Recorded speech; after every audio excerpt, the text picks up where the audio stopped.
One of the things that we can look for when we're graphing is the type of symmetry a graph has. Now, symmetry can be very useful when we're doing graphing, since it can tell us if we know one portion of the graph, we might know what our remaining portion looks like because it will be symmetric to what we've already graphed.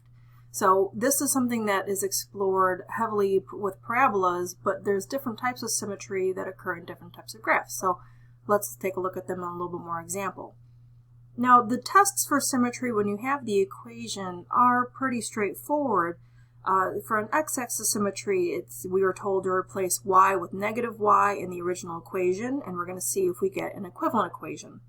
For y-axis symmetry, we replace x with negative x in the original equation, and we're going to see if we get an equivalent equation.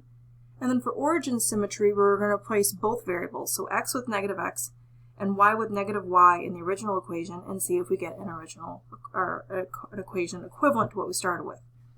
But what I'd like to do is maybe take a look at a little bit more of a visual examples about what's going on with these various types of symmetry.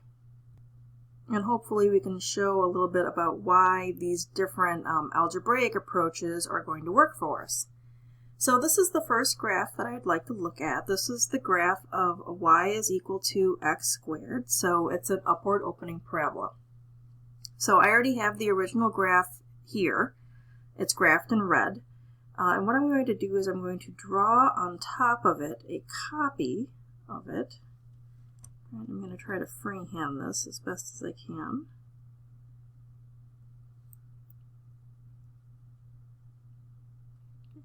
And then I'm also going to put down a copy of my x and y axis, so as I do various transformations of this graph, I know how to reorient it on my grid. So we're going to test this for x-axis symmetry, y-axis symmetry, and origin symmetry. Alright, so first off, I'm going to go ahead and grab everything that I've sketched, and let's do x-axis first. So for x-axis symmetry, what I'm going to do is I'm going to flip this vertically. So you can see on this example I've got this kind of horizontal bar that I'm going to flip it over.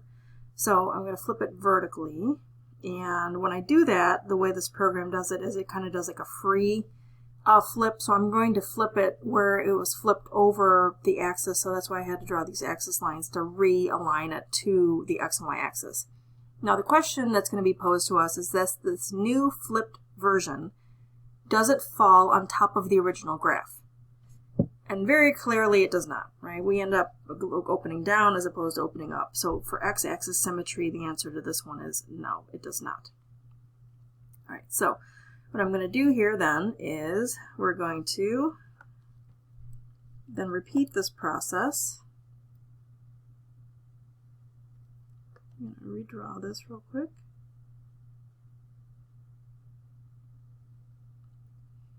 Right, and reselect it. Now we're going to test this for y-axis symmetry. So as a reminder, for your x and y axis, right, here's your x-axis, here's your y-axis. So for y-axis symmetry, I'm going to flip it over this axis right here. And you might be able to see before I even do it that it will have y-axis symmetry, but let's see what that would look like. So this one, I'm going to flip this horizontally. All right, and then again, I'm going to make sure that my x and y axis, these green lines line up, and you can see, yeah, my new graph does pretty much fall on top of my existing graph if I align my origins. It might be a little bit off, but that's mostly due just to me freehanding on top of this graph.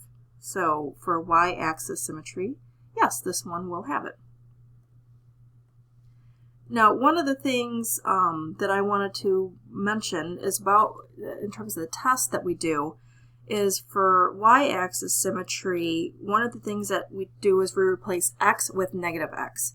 So let's see why we're going to do that. So the idea is if on this graph, I grab a point that's going to be on this graph. So for like this one, I can see it's going to have 1, 1.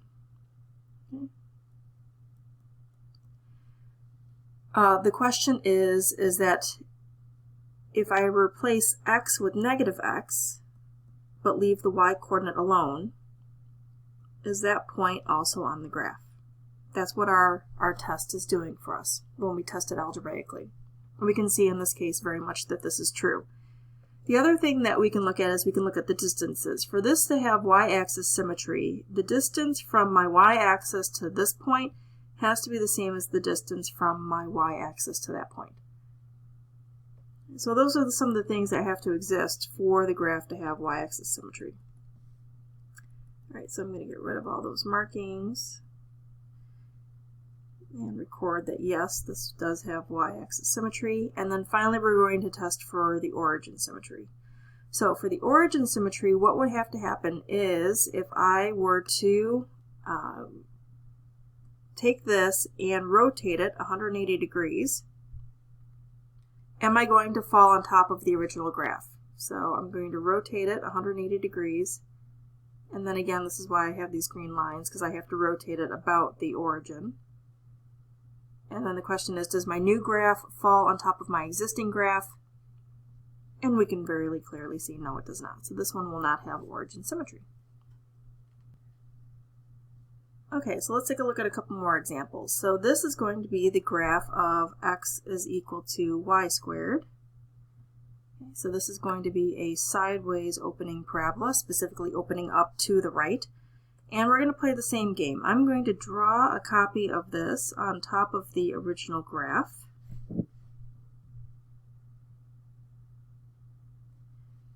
I'm going to put a copy of my x and y axis on here so I can keep track of where those are. I'm going to go ahead and select this, and then we're going to test it first for x-axis. Alright, so then I'm going to make sure I realign that at the origin. And did my new graph fall on top of my existing graph? Yes, it did. And what has to happen for the x-axis symmetry is that for any point that's on the graph, the ordered pair that will have the same x-coordinate but the negative of the y-coordinate also has to be on the graph. That's what has to be true for x-axis symmetry. So there's where we replace y with negative y. Visually, what we're looking at is the distance from the point to the x-axis has to be the same distance from the x-axis to the other point.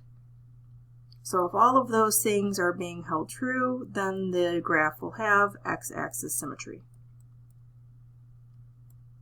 Okay, so this x-axis symmetry, we said yes. All right, now y-axis symmetry. So if I take this graph and flip it over the y-axis, realign it at the origin, does my new graph fall on top of my existing graph? No, it does not. Right, so this one will not have y-axis symmetry. And then finally for origin, if I take this graph, rotate it 180 degrees, align it at the origin, does the new graph fall on top of the existing graph? No, it does not. So this one will have x-axis symmetry, but not the other two. All right, moving on, let's take a look at this next one. So this is going to be the graph of y is equal to sine of x. So this is going to be the graph of a trigonometric function. You might not be that familiar with this graph. This would be explored more in a trig course, but nonetheless, this is the graph of the sine function. So let's take a look at this graph and explore the various types of symmetry that may or may not exist in there. So I have a copy of my graph. Again, I'm going to draw in a copy of my x and y axis. I'm going to select all of this, and let's start running through this. All right, so we're going to flip this vertically, realign it at the origin. Does my new graph fall on top of my existing graph? And we can see no, it doesn't. It created kind of like a double helix, but it didn't fall on top of the existing graph. So for x-axis symmetry, no, it does not. Grab it again. We're now going to flip this horizontally over the y-axis, realign this so it's at the origin. Does the new graph fall on top of the existing graph? No, it does not. Again, it's kind of creating this double helix feeling. So again, the answer is no, y-axis symmetry. I'm going to grab it again. We're going to rotate it 180 degrees. Realign it at the origin. Does my new graph fall on top of my existing graph? And we're going to see, yes, it does. Right? This one will have origin symmetry. So what has to happen for origin symmetry is that for every point x, y on the original graph, what needs to be true is the negative of the x and the negative of the y also must be on the graph. In terms of distances, what we're looking at is that for every point from the origin, the distance from the origin to that point needs to be the same. I'm going to make that maybe a little bit bolder. Right, so from the origin, the distance from the origin to that point needs to be the same as the distance from the origin to the other point. Right, those distances must be the same, and that must be true for all points on the graph. And if that's true, then the graph is said to have origin symmetry. Alright, so just maybe a few more examples. This is one that you are probably more familiar with. Here's the graph of a line. Specifically, the line is y is equal to negative 2x. So let's take a look at the types of symmetry that occur on a line. So again, I'm going to create a copy of this line and place my origins on there. Now, a couple of the things about symmetries is if you can find even one violation of the symmetry, then the entire graph doesn't have it. Alright, so let me show you a couple of examples. So for x-axis symmetry, what has to happen is if I grab any point on the graph and I go from that point to my x-axis, whatever that distance is, I have to be able to replicate that distance and get another point on the graph. Well, you can see just by looking at this that I very clearly did not fall on the graph when I did that. So in terms of x-axis symmetry, I can visually see, nope, this isn't going to have it. Those distance requirements are not satisfied. For y-axis symmetry, what has to happen is if I grab any point on the graph, if I go from the point to my y-axis, I have to be able to replicate that distance, and I'm going to get another point on the graph. And we can see on that again, I just found one violation, so then this entire graph is said to not have y-axis symmetry. Now for origin, remember that the distance requirement is from the point, you should be able to figure out the distance from the point to the origin, whatever that distance is. If you replicate that distance, you should be able to get another point on the graph. And we're kind of seeing by looking at that yeah, that's going to happen on this one. Now again, it can't just be true for one point, it has to be true for all the points on the graph. So what I can do then is, again, we can kind of do our visual test. So I can grab this, zoom out a little bit, I'm going to rotate this 180 degrees, realign it at the origin, and we can see kind of visually, yep, my new graph did fall on top of my existing graph. So there's a visual reason why this one will have origin symmetry. And then to algebraically prove it, there's where you would substitute x with negative x, y with negative y, and you can show that the new equation is equivalent to the old one. Okay, well, I hope these have been helpful so far. We have a couple more examples to kind of highlight what's going on. This is the graph of y is equal to 1 over x. This is going to be an important graph for us as we kind of move forward analyzing various types of graphs. So looking at this one for the various types of symmetry, for x-axis symmetry, again, we can say if you grab any point, so let's say for instance I grab this point right here, if I replicate that point to the x-axis, on the other side, did I get another point that is on the graph? I can, if I just find one violation, we can just say the entire graph does not have that type of symmetry. For y-axis symmetry, if I grab any point, figure out what that distance is, replicate that distance on the other side, do I get another point that is on my graph? If the answer is no, then this one will not have y-axis symmetry. Now for origin symmetry, I have to be able to go from my origin to any point on the graph. I have to be able to replicate that distance going the other way and get to another point on the graph. Now this one, just because of the way it's angled, that was kind of hard to draw, but we are getting the feeling that, yeah, this one actually might have origin symmetry. So if I make a copy of this graph, oh, that's a terrible freehand. Let's try that again. All right, so there's a copy of that one. All right, so the graph of this is actually both of these curves, not just one of them. So the graph of 1 over the y is equal to 1 over x will contain both of these curves that I just highlighted in red. So again, let's put down my x and y axis for reference, grab the whole thing, rotate it 180 degrees,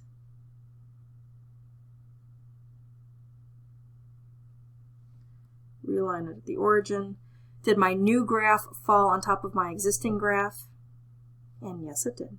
All right, so this one will have origin symmetry.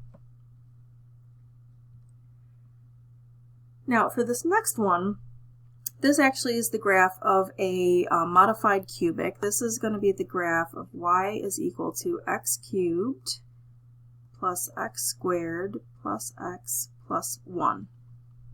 All right, and we can test this for the various types of symmetry.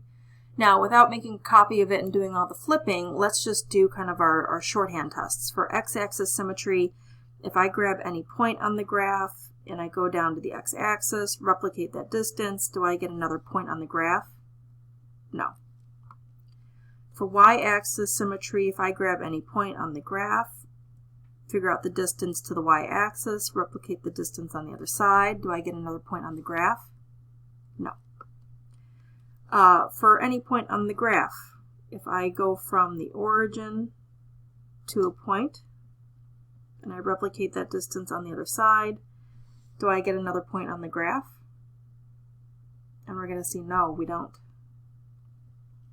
Right, so for this one, this is not going to have any of the types of symmetry that we're looking at, and that actually isn't very unusual. Right? It's actually going to be very common that a lot of the graphs that we look at won't have any of the symmetries. But the key thing is if it does have a symmetry, we definitely want to know it.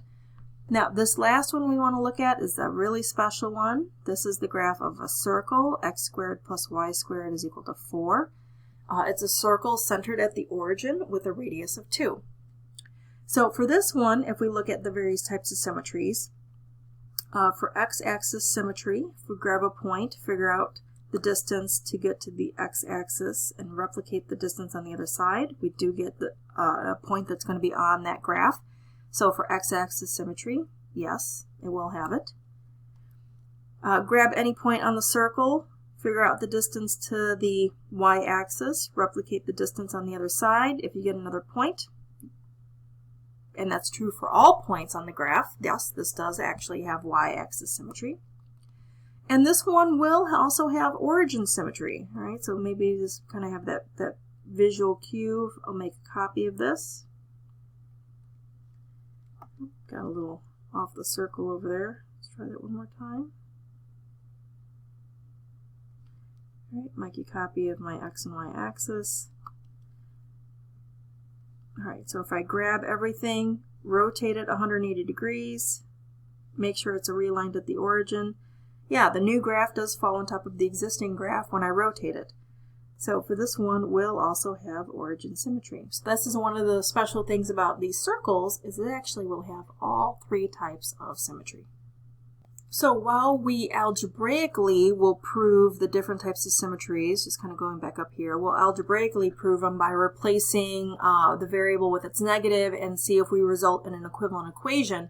If you have the graph in front of you, you can kind of visually test for the different types of symmetries by thinking about things flipping or rotating or looking at distances to see whether or not the symmetries exist.